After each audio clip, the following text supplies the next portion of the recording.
Autorul bestsellerului Fantomele Balcanilor, domnul Robert Kaplan a făcut mai multe călătorii în România, dar și în Ungaria, în Iugoslavia și în Bulgaria, unde obișnuia să vină de 2 ori pe an.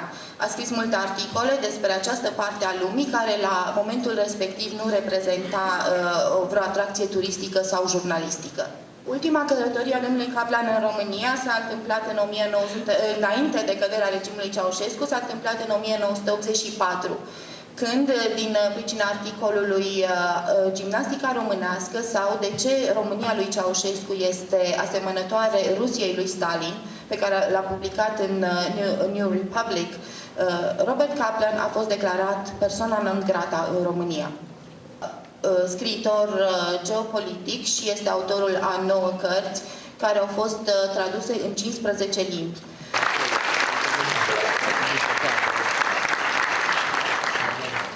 Thank you very much. It's a great pleasure to be here, to be welcomed by the Astra Film Festival, by Dumitru Budrala and his lovely wife, Cila. It's really a great honor to be here.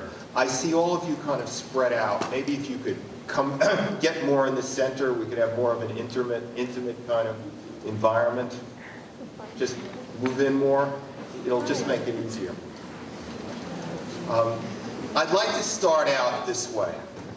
The only serious futurology is the study of history.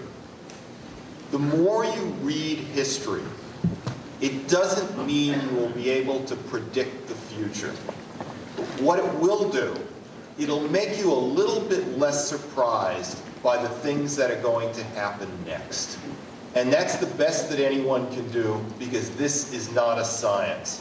Talking about the next 10 or 50 years in the Balkans or any other region is not a science.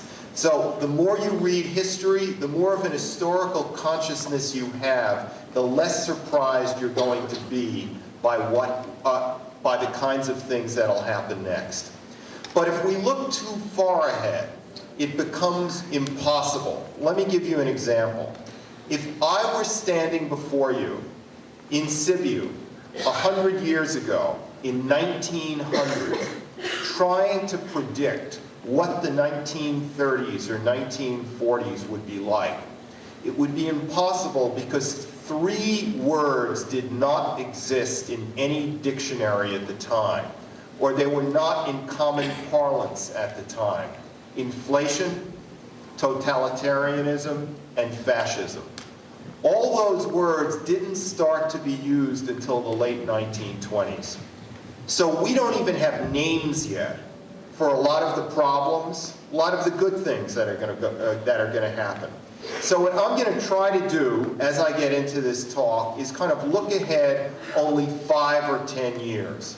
Now, one thing I try to do in my reporting, wherever I go, when I was in the Balkans throughout the 80s, not just in Romania, but in Yugoslavia, Bulgaria, Hungary, elsewhere, is because I'm an outsider, I can say things about a country, about a culture, that local people will be afraid to say. Or they may think, they may know, and they may say it to their friends, but they may be afraid to write it down and to publish it. That's the benefit of being an outsider. You can leave and escape and not face the consequences of what you're writing.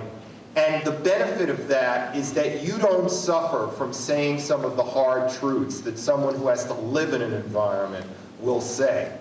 Because it is listen, this is important, listen. It is inside the silences where the future is written. Inside the things that people will not discuss around the dinner table.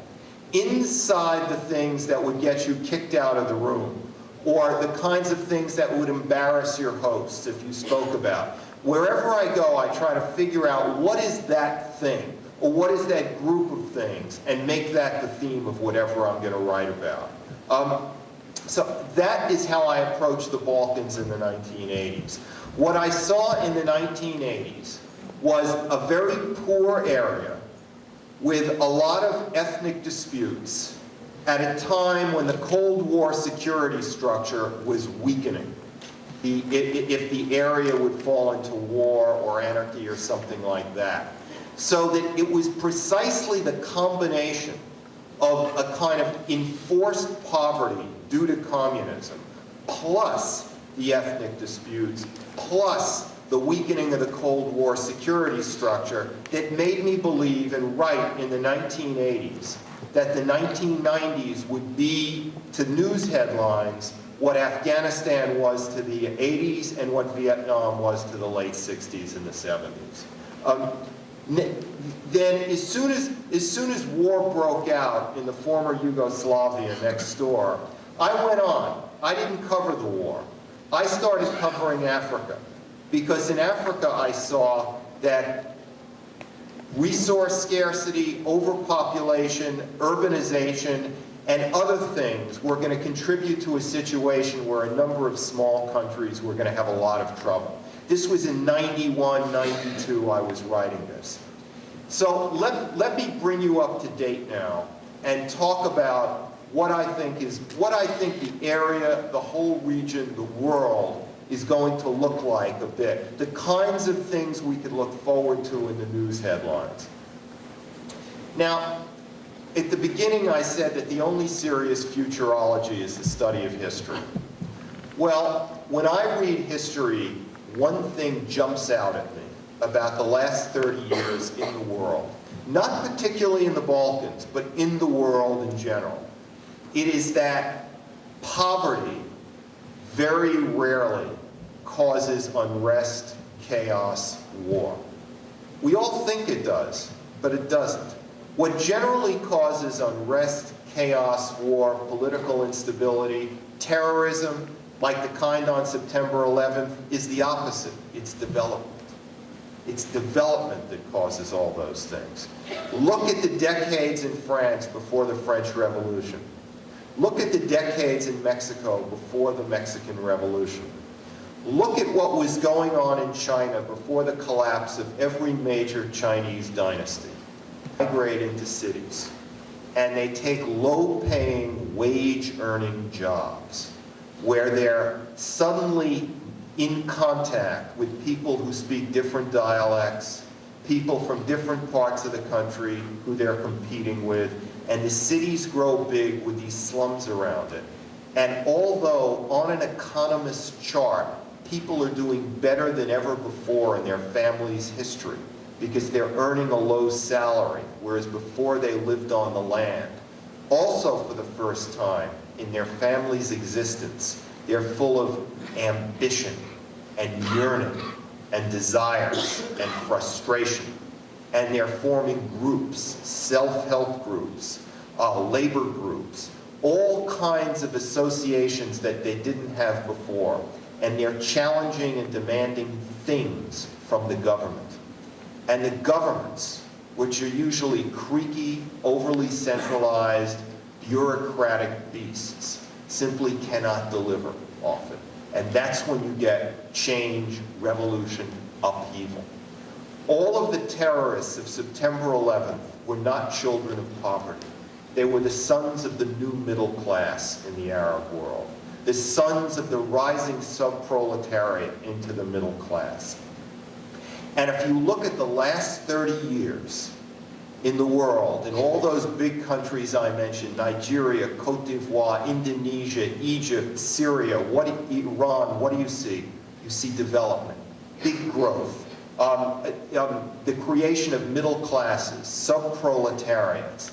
It's precisely because the last 30 years have given us so much economic development in Africa, in the Middle East. The next 5 or 10 years, I think, are going to see a lot of political upheaval. And I'm going to make the tie between that and the Balkans later on. One more example. Look at Iran in the decade before the Islamic Revolution. What was happening there? Development. Great rises in the standard of living. Great increases in the size of cities. People leaving the villages and rushing into the cities, creating all sorts of new groups and associations and challenging the central authority. Now, in the 1990s, we saw the collapse of the post-colonial gridwork of states on the edges in places in Africa, in Asia, Sierra Leone, Somalia, Liberia, Tajikistan. The Soviets were also a colonial empire, remember. Haiti, Rwanda, all these countries, though, were small. They all had populations of only 5 or 6 million. None of them were particularly urbanized. And yet, there was a lot of trouble there. I think the next 5 or 10 years are going to see similar upheavals in bigger, more complex, more urban societies. Places like the Ivory Coast or Cote d'Ivoire, Pakistan, Kenya, Nigeria, Egypt, and others. Why do I think that? Well, one reason is, well, several reasons, and I'm going to kind of list them. The first is population, demography. But when I talk about population or demography, I don't mean some general statistic, such as the world population will increase from 6 billion to 9 billion. That's meaningless to me. As you all know, in this part of the world, populations are not increasing. In some cases, they're even going down. People are aging at a very, very fast rate. I am only interested in the size of the male youth population in about 30 or so countries around the world. Because for the next 10 years, 30 of the most unstable countries are going to see dramatic rises in the number of male youths. And if you think about it, who are the ones who cause political violence, whether it's riots in Indonesia, riots in Gaza, riots in the West Bank, riots in South Africa, tends to be young males between the ages of 15 and 30. So if you track that part of the population, and you see in this country, and that country, and that country, it's going up, then you can expect very vaguely, just remember what I said at the beginning, this is not a science. All you can get is a kind of vague intuition of what can happen next. Well, the male youth population, what is called youth bulges, will go up dramatically in about 15 or 20 sub-Saharan African and Middle Eastern societies. Places like the West Bank, Gaza, Yemen, Saudi Arabia, Zimbabwe, Zambia, Kenya, the Ivory Coast, all these places and more in the same area are going to have more and more and more young teenage males and males in their early 20s who very often are not going to have jobs, they're not going to have sufficient educational opportunities. Another issue that is going to cause increasing stress across the Middle East, and I'm going to focus in more and more on the Middle East and then bring it back home to the Balkans later in the talk. Another thing that's causing that will cause a lot of unrest too is urbanization, the growth of cities. In 1947, Karachi, the largest city in Pakistan, had a population of 400,000 people. Now it has 9 million, and it increases by 400,000 every 10 months. The statistics in Cairo, Tunis, Damascus, other places in the Middle East are not as dramatic, but they're still quite dramatic. 50 years ago, the Middle East was a rural society. Now most people live in large cities. Cairo has 10 million people, Tunis has 2 million people, etc. People wonder what causes radical Islam? What causes this? Well, one answer is it's a reaction to the growth of cities. It's a reaction to urbanization. Let me explain, because this phenomena is going to cause a lot of the headlines in coming years. When people lived in small villages, in Afghanistan, in India, in Egypt, in Pakistan, religion was unconscious. It wasn't thought about. It was part of the age-old daily existence of rural life. Women often didn't have to wear veils because the only men they saw were relations, cousins, and others.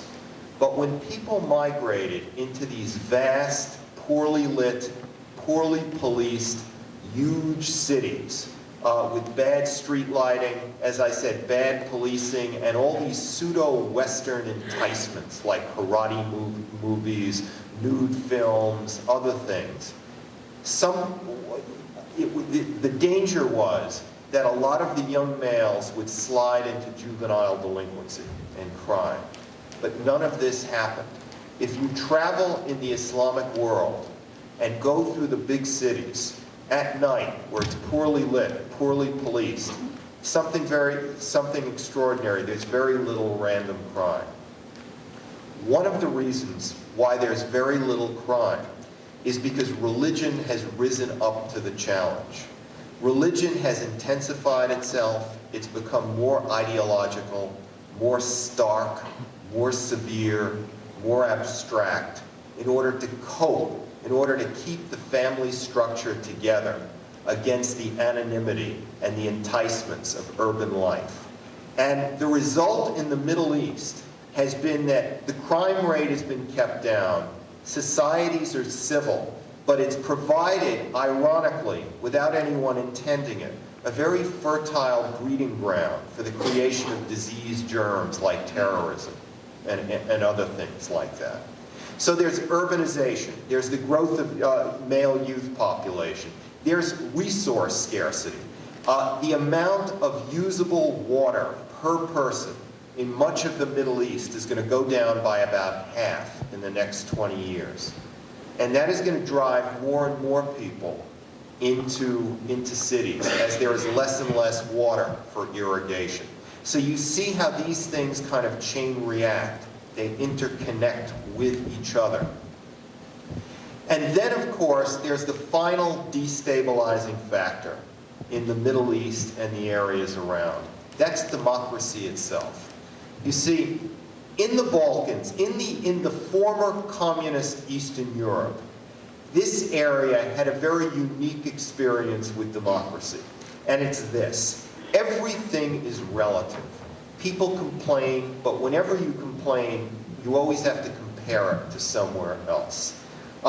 Central Europe, for instance, the present Czech Republic, Poland, the former East Germany, parts of Hungary, they had an easier transition to democracy because in some cases their communist systems were not as severe in the 70s and 80s, and it allowed for kind of the building blocks of kind of a liberal communists who became the opposition, and so that a democratic process could start.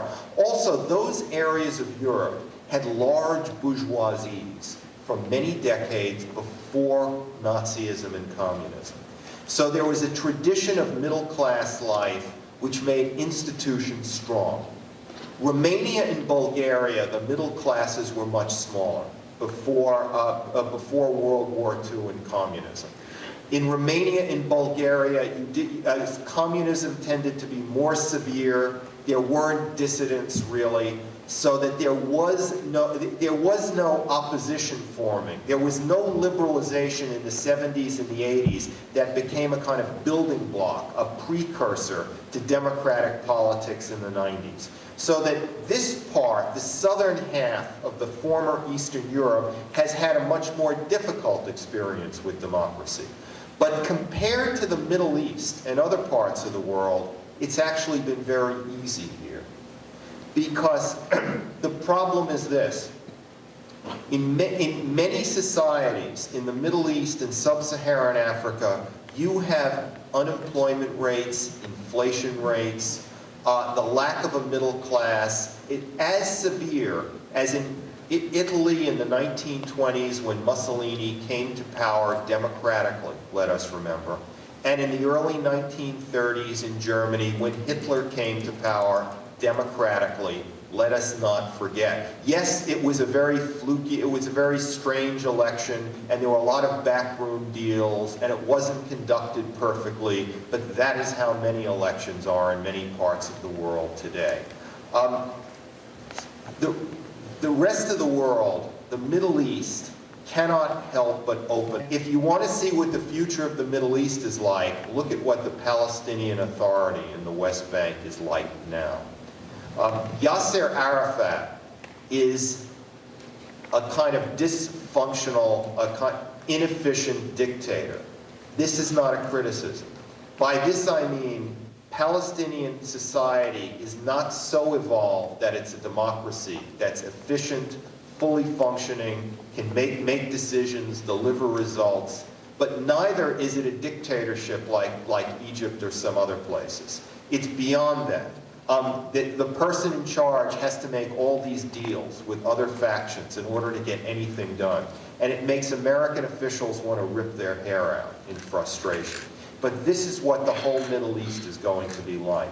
The reason why America's problems with Iran cannot be dealt with well is because Iran has 3 governments, not 1. It has 3 power centers. It has about 100 people who are constantly negotiating with each other. Nobody can make a decision in Tehran. It's the opposite of a dynamic system. So that to make a decision like, let's make relations with America somewhat less hostile, nobody can make that decision. Because the minute they make it, a whole bunch of other people start to attack them. So that what I'm saying is we're entering a more liberal, democratic period, not just in the Balkans, but in the Middle East, and that is going to make it even more unstable than it is now. And when we look ahead to a decade or so of real instability in the Middle East, of which the problems with Iraq now is just the curtain raiser, maybe. For the first time, really, perhaps in this century, the Black Sea countries are going to be more and more and more important strategically. And the reason for this is, number one, that the Middle East is going to be more and more unstable. Number two, Caspian Sea oil is going to start being pumped in larger and larger quantities over the next few years. And in other words, power in the Middle East is going to move north into Turkey, into the Caucasus region. The other reason is that over the next 5 years or so, the United States is going to remove, I believe, its bases from Saudi Arabia. And it's going to need bases and base facilities elsewhere, in the neighborhood, in the periphery of the Middle East. So that Romania is facing a very ironic situation. The tragedy of 20th century Romanian history, in one way, was that it was culturally somewhat part of the West, but geographically a bit too far away from the West. So that while the United States and England, for example, very much wanted Romania to be part of the West after World War II, they didn't quite care enough to actually risk troops in fighting the Red Army here. Romania was simply too geographically close to the historic Russian area of influence, as was most of the Balkans. And America and Western Europe were just a bit too far away. Well, because technology now has bridged oceanic distance, America is no longer protected by oceans, and oceans are no longer a barrier to America and the rest of the world. As September 11th showed, the United States is now as close to the Middle East, in a way, as Prussia was to Ottoman Turkey, or the Austro-Hungarian Empire was to Ottoman Turkey. So that one of the problems that a country like Romania and Bulgaria and others had was of being too far away no longer matters. And in a way, this country is very, very lucky. In fact, the whole Balkans are very lucky, because the Balkans are next door to NATO, to the EU, to Central Europe. So that offers of joining NATO, joining the EU in a few years or 8 years or whatever, they're real offers. They're not just something somebody made up out of their head and didn't really mean. Imagine if the Balkans were the Caucasus. Or imagine that the Balkans were Pakistan or something. Remember what I said about comparing constantly.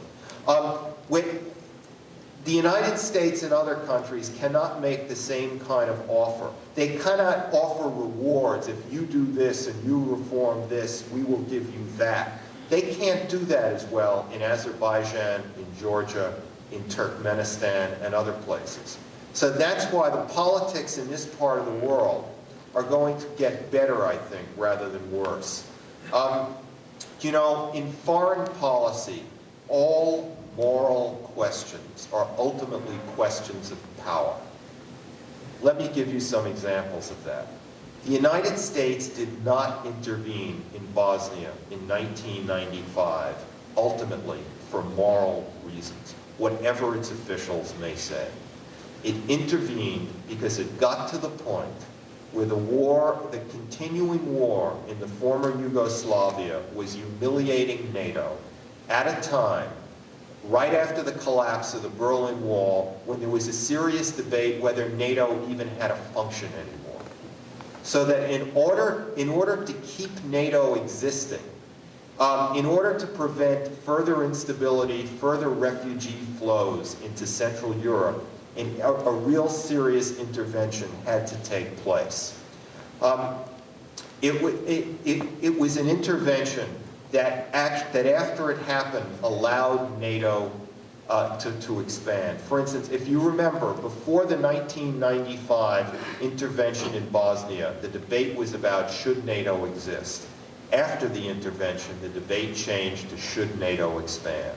So the very change of the debate showed the geostrategic dimension of the intervention.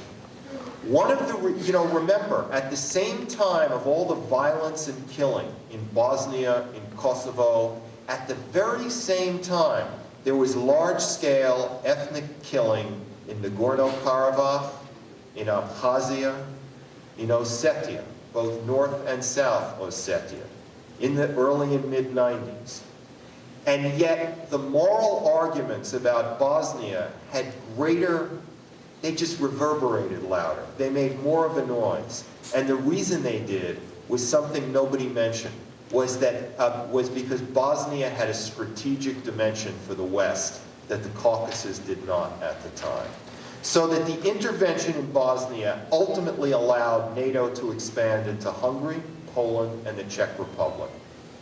And the intervention in Kosovo ultimately is allowing NATO to expand now to Romania, Bulgaria, and other countries. Because without that intervention, Yugoslavia would still be in a state of tremendous instability. Slobodan Milosevic would probably still be in power. And Yugoslavia would form a kind of barrier. A barrier geographically in terms of investment, in terms of image, to every place to the east of it. That a continuing low-level conflict in the former Yugoslavia through right now would effectively have split Europe in half. Into a Europe that had been once part of the Ottoman Empire and a Europe that had once been part of the Habsburg, Austrian, and Prussian Empire. So those two interventions in Bosnia 95, Kosovo 99 allowed for the two expansions of NATO. And that brings me to Iraq. Because people in Romania should have a deeper psychological insight to what Iraq is like than perhaps any other people in the world. I've visited Iraq as many times, I think, as I've visited Romania. Whenever I was in Iraq, I said, this place is no Arab dictatorship. That's nonsense. Whenever I go from Saddam Hussein's Iraq next door to Hafez al-Assad's Syria, which, as you know, is a pretty strong, horrible dictatorship, nevertheless, it was like coming up for liberal humanist air. That's how much freer Syria was compared to Saddam's Iraq. The Iraqi dictatorship it's a Stalin-like, Ceausescu-like, Mengistu Ethiopia-like dictatorship. It's very East European in style in terms of central control, in terms of the very sterility and ridiculousness of the personality cult. Everything in Iraq kind of smells of Eastern Europe in the early 80s, in Romania and in the Czech Republic.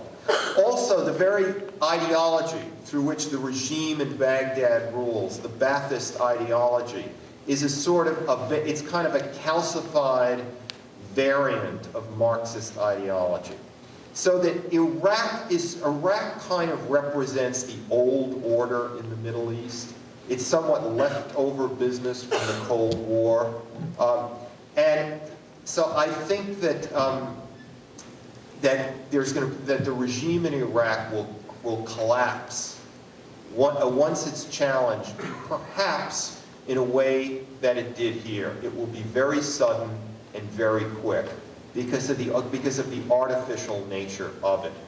It's interesting, whenever I was in Iraq and talked to people, it was like sometimes asking people at pro-Ceausescu demonstrations in Bucharest in 81, 82, where, you know, they would rent a crowd and bring them in by buses from the villages. You would ask people questions and they would give you answers, but you wouldn't get individual opinions. You would get the individual expression of a mass psychology. And Iraq is very much like that now.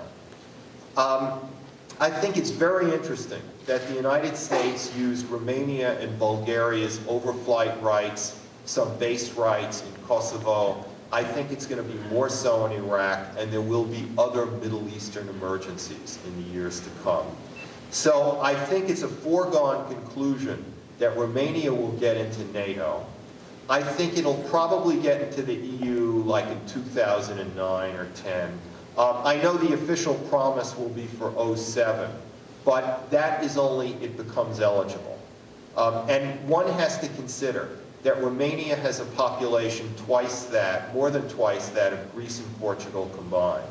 And the European Union had a very, very difficult experience assimilating Greece and Portugal in the 1980s, an experience that the bureaucrats in Brussels have not forgotten. So that there is going to be an attempt in whatever way possible to just stretch things out all along the way. But I think ultimately this will happen, and then it's unclear, you know, as organizations get bigger, sometimes they get weaker. They get more difficult to manage. That NATO and the European Union in 10 or 15 years may be much bigger, but they may also be weaker as a consequence. They'll be more diverse, more culturally diverse.